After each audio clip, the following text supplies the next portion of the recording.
तो सभी जनों को जय हिंद। मेरा नाम है देवांश तिवारी और आज लेकर आए हैं ध्रुवीय रूप। देखिए, आपने इस वीडियो पर क्लिक किया है तो मतलब आपको इसकी क्लियरिटी नहीं है, तभी आपने क्लिक किया है, आपको डाउट है इस टॉपिक में। तो इस वीडियो को कॉपी पेन लेकर देखिए, ठीक है। मतलब मैं देख रहा हूँ कि व्यूज़ ड्यूरेशन जो एवरेज है वो बहुत कम आ रही है, ठीक है, क्योंकि पढ़ने वाले लोग कम होते हैं इसलिए। तो अगर आप लोग पढ़ने वाले लोग हैं तो भाई पढ़िए, कॉपी पेन लेकर बैठिए। बिना कॉपी पेन के कोई भी फ़र्क आपको मिलने वाला नहीं है और इसको बिल्कुल ही नीचे से बेसिक से उठा के टॉप तक ले जाने की गारंटी मेरी है और बहुत सारे क्वेश्चंस भी लाया हूँ, ठीक है। चलिए करते हैं। तो पोलर फॉर्म है क्या? पोलर फॉर्म ध्रुवीय रूप जिसे कहते हैं क्या है? देखिए, अगर कोई भी मान लीजिए z बराबर कोई भी सम्मिश्र संख्या है x प्लस आई वाई, कोई भी सम्मिश्र संख्या है तो उसके पॉइंट्स क्या होते हैं? पॉइंट्स होंगे x कामा y होते हैं ना। मैंने इसको प्लॉट करना बताया है पार्ट 1 में, ऊपर आई बटन पर क्लिक करके आप लोग देख सकते हैं, ठीक है। तो उसको मैंने पूरा बेसिक से समझाया है। तो ये x कामा y, इसे अगर ओरिजिन से मिला देंगे, मान लीजिए देखिए दोनों प्लस का है इसलिए मैंने यहाँ पर कहीं इस चतुर्थांश में प्लॉट किया है, ठीक है। आप लोग इसको मिला दीजिए। मिलाने के बाद मैंने ये बताया था कि जो मिलाने के बाद की दूरी होती है इसको मॉड ऑफ z कहते हैं और इस मॉड ऑफ z का मान होता है अंडर रूट x का स्क्वायर प्लस y का स्क्वायर। इसे मापांक कहते हैं। ये आप लोगों का क्लियर कराया था पहले वाले लेक्चर में, ठीक है। मापांक कहते हैं इसे। अब आप लोग ये देखिए कि ये अगर मैं इसको x अक्ष पर मिलाऊं तो ये जो दूरी है ये y होती है, क्योंकि ये y दूरी चला है y अक्ष पर, ये y अक्ष और ये x अक्ष, ठीक है। यहाँ पर x जो दूरी है वो x अक्ष पर x दूरी चला होगा, तभी तो ये यहाँ पर बना है ना x, y। इसने कुछ ना कुछ कोण भी बनाया होगा, थीटा बनाया होगा। ये आप लोग देखिए समकोण त्रिभुज है, समकोण त्रिभुज।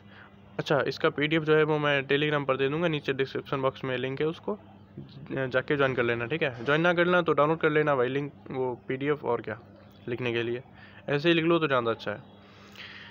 इस जो समकोण त्रिभुज बना है इससे cos थीटा निकालिए। cos थीटा क्या होता है? आधार बटे कर्ण। आधार क्या है? x, कर्ण क्या है? Mod of z।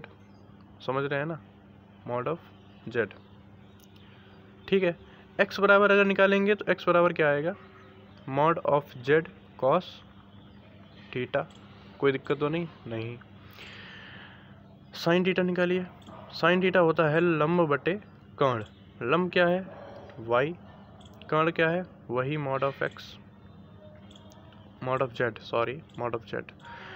अब y बराबर निकाल लीजिए। y बराबर आ गया mod of z sine theta. कोई दिक्कत तो नहीं। थीटा क्या है? ये थीटा है, जिसे कोणांक भी कहते हैं। कोणांक मतलब आर्गुमेंट, ARG से दिखाते हैं, ठीक है।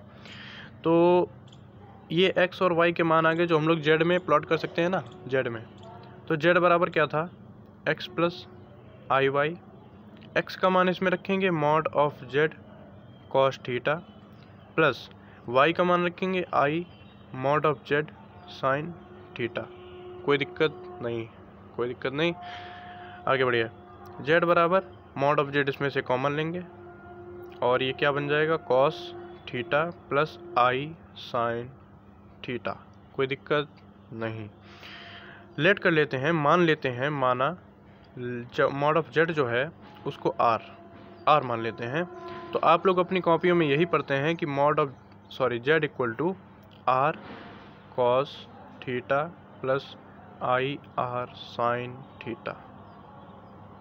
ये होता है ध्रुवीय रूप। ध्रुवीय रूप मतलब जिसमें ध्रुव मतलब कोण, ठीक है। ये होता है आपका पूरा जो सिस्टम है वो मॉड ऑफ z, वो सब। इसमें r क्या है? Mod of z। थीटा क्या है? आर्गुमेंट है, कोणांक है। किसका? इस सम्मिश्र संख्या का, ठीक है। कोणांक निकालना मैंने बताया है और मैं क्वेश्चंस जो आएंगे उनमें भी बता दूंगा, क्लियर कर दूंगा आपका, ठीक है।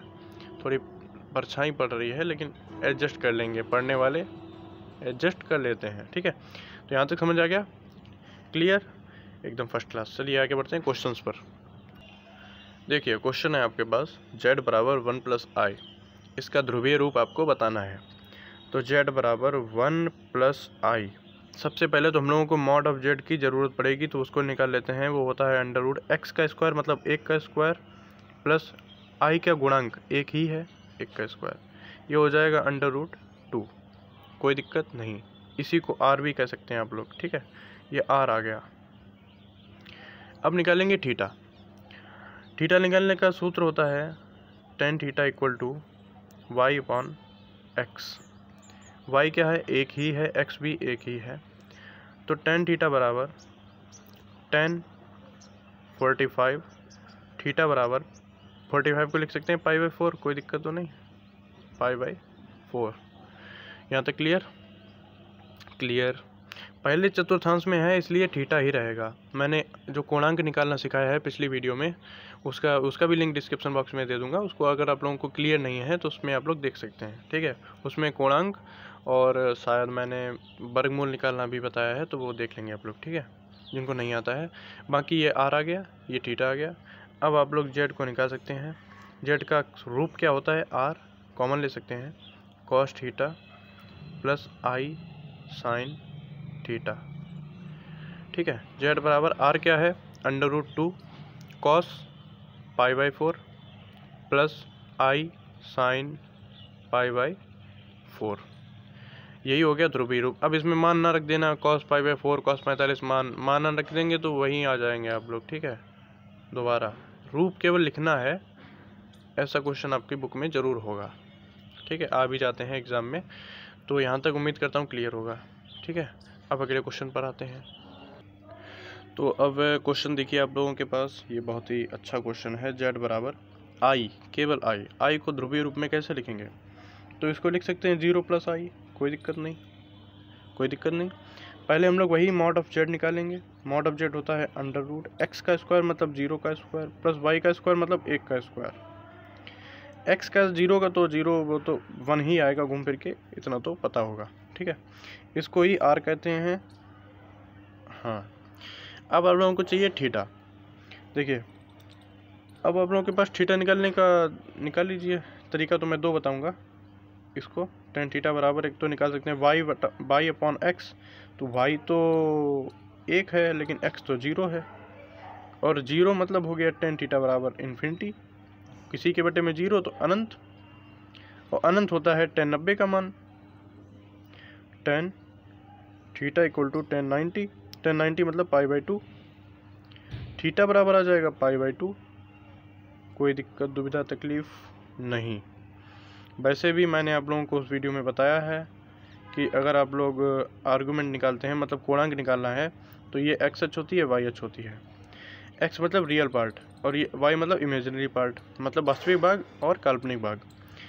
वाई इसमें क्या है, एक्स अक्ष पे तो 0 है, वाई पे 1 है, तो देखिए प्लस का 1 है तो मतलब इस लाइन पे आएगा कहीं ना कहीं।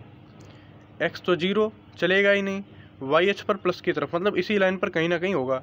अब जहाँ कहीं भी हो भाई, ये तो 90 अंश होगा ना, कहीं भी हो जो कोण होगा वो तो 90 अंश होगा ना, तो इससे भी आप लोग देख सकते थे इसको। अब इसको लिखेंगे कैसे, वो देखिए,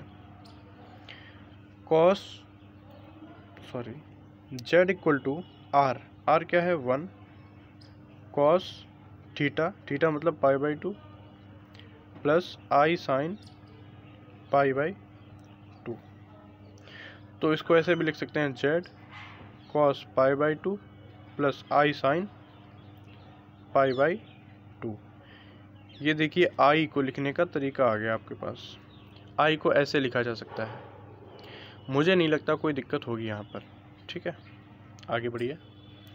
इसी प्रकार मैं मान लिख दूँ 1 2, जैसे कि ये आई का मान था, वैसे ही माइनस आई अगर आ जाए तो वो होता है कॉस π/2 माइनस आई साइन π/2। अगर आप लोगों को ये मतलब देखना है कि कैसे आया, तो उसके लिए मैं कल वो पढ़ाऊँगा, क्या नाम है उसका, डी मॉर्गन थ्योरम, कभी तो सुने होंगे, तो उसमें आप लोगों को क्लियर करा दूंगा 1 का। अच्छा 1 का कोणांक क्या होगा, 1 का कोणांक क्या होगा, 1 कहाँ आएगा इस पर। अब यहाँ से कोई कोण बना ही नहीं, कोणांक होगा 0, तो देखिए कॉस 0 प्लस आई साइन 0 -1 का क्या होगा कॉस 0 अंश माइनस आई साइन 0 अंश। कोई दिक्कत नहीं, कोई दिक्कत नहीं। और यहाँ तक क्लियर है, मैंने नोट में लिखा दिया, बहुत ही अच्छी राइटिंग में लिख रहा हूँ यार। इसका PDF एकदम दे दूंगा, देख लेना आप लोग।